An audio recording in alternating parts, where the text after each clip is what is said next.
Bonjour, nouvel épisode du World Tour Watching Challenge et aujourd'hui on va en République tchèque. Et la République tchèque, c'est surtout connu pour Milos Forman. Milos Forman qui a réalisé Vol au-dessus d'un nid de coucou, qui a réalisé Amadeus, qui a réalisé Au feu les pompiers, ou encore la sublime comédie musicale Hair, les cheveux, c'est comme ça que ça se prononce. Excusez mon anglais, mais aussi mon tchèque, parce que je vais déformer beaucoup de noms dans les prochaines phrases.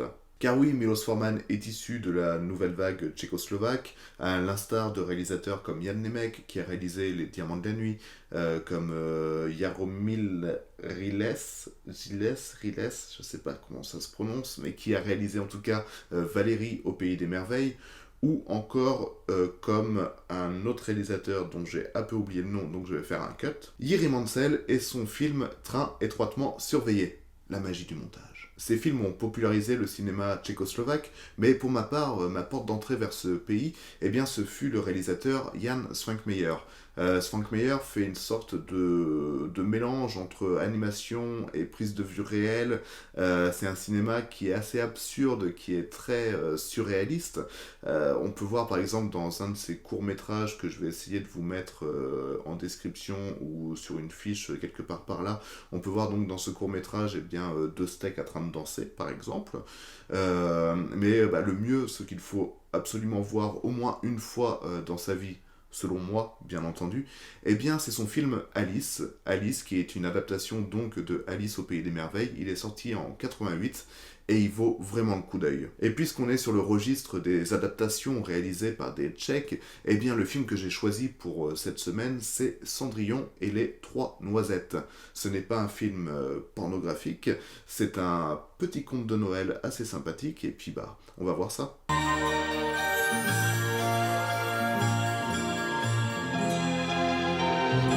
Que lui as-tu donné? Montre. Allons, montre-moi ça. Oh, le somptueux cadeau que voilà. Pour un écureuil.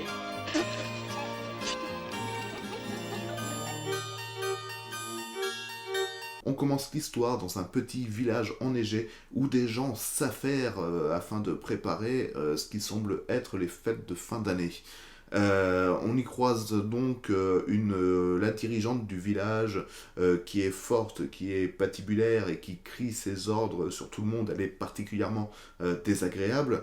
Et à contrario d'elle, il y a une jeune fille maladroite qui essaye tant bien que mal de faire ses corvées, mais qui renverse toutes les cendres qu'elle était en train de ramasser. On apprend par la suite que le village est en effervescence parce que en fait c'est le roi qui vient leur rendre visite et que la jeune fille maladroite, c'est Cendrillon.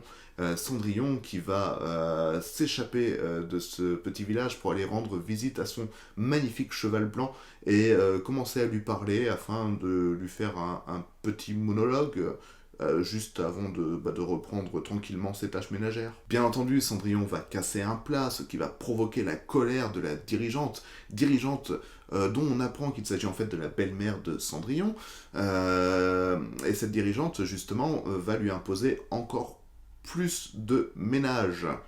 Mais heureusement, la suite, c'est comme dans l'adaptation de Disney, à savoir qu'il va y avoir des oiseaux qui vont venir aider Cendrillon à faire le ménage, et en fait, ils vont même plus l'aider parce qu'ils vont tout faire pendant qu'elle elle se casse. Putain de feignasse. Bon, la suite, vous la connaissez sûrement, c'est comme dans le Disney, avec le prince, le bal, etc. etc. Il y a juste une petite nuance avec la marraine Lafay qui n'existe pas et qui est remplacée ici par trois noisettes qui exaucent des vœux. Que dire alors du film? Déjà, on peut dire qu'il a vieilli. Il a sacrément vieilli, ce qui fait que tous les costumes que portent les personnages sont assez ridicules. Hein. C'est très très kitsch. Le jeu des acteurs et le montage sont aussi surannés. Et ça donne un rythme qui est assez lent. Enfin, beaucoup plus lent que ce qu'on voit maintenant. Mais il y a quand même quelque chose dans ce film Alors, est-ce que c'est la candeur de l'actrice principale qui joue Cendrillon et qui fait qu'on s'attache immédiatement à son personnage? Ou alors, est-ce que c'est la beauté de ces plaines enneigées qu'on voit presque continuellement à l'écran et qui nous donne vraiment très envie de rester tranquillement chez nous bien au chaud? Peut-être que c'est tout ça qui a fait que ce film, eh bien, je l'ai assez aimé. Parce que même s'il a vieilli, eh bien ça reste un film classique. Alors pas trop par chez nous, mais en Allemagne ou dans les pays de l'Est, eh bien ce film est diffusé au moins une fois pendant la période de Noël. Et effectivement, c'est un film qu'on a envie de voir pendant cette période, c'est un film qu'on a envie de voir en famille, sans se prendre la tête, c'est un film good vibe. Et je suis content d'avoir finalement trouvé ce genre de film, et je suis très surpris que ce soit la République tchèque qui me le propose, mais bon, bah, c'est comme ça, c'est les hasards de la programmation et du pays.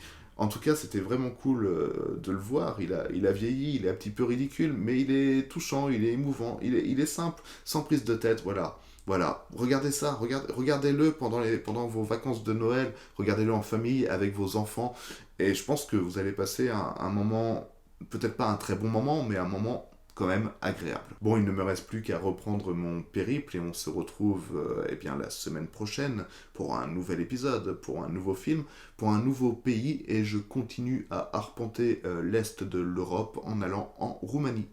Bisous.